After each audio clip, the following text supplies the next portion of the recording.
জিডির প্রয়োজনীয়তা আসলে কতটুকু? আমরা যদি কখনো ঝামেলায় পড়ি তাহলে বুঝেও কিন্তু বলি যে জিডি করতে হবে, অথবা না বুঝেও কিন্তু বলি যে আমাদের জিডি করা প্রয়োজন। এখন কথা হলো, জিডি শব্দের অর্থ কী? জিডি শব্দের অর্থ হলো জেনারেল ডায়েরি, অর্থাৎ সাধারণ ডায়েরি। নামটাই যেহেতু সাধারণ, জিনিসটা কিন্তু আসলেও সাধারণ। আপনি যে এলাকার বা যে থানার আন্ডারে বসবাস করতেছেন, আপনি যদি কখনো কোনো অপ্রীতিকর ঘটনার সম্মুখীন হন, বা আপনাকে ফোনে অথবা কেউ হুমকি দিচ্ছে, ধামকি দিচ্ছে, অথবা আপনি যদি আশঙ্কা করেন যে আপনি কোনো ঝামেলায় পড়তে পারেন, তাহলে কিন্তু আপনি জিডি করে রাখতে পারেন।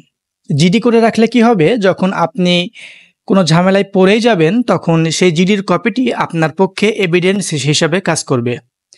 এবং আপনি যে সেই থানার আন্ডারে বসবাস করতেছেন, এবং আপনি যে একটি ঝামেলায় আছেন বা একটি ঝামেলায় পড়তে পারেন, থানারও কিন্তু এটি নলেজে থাকবে।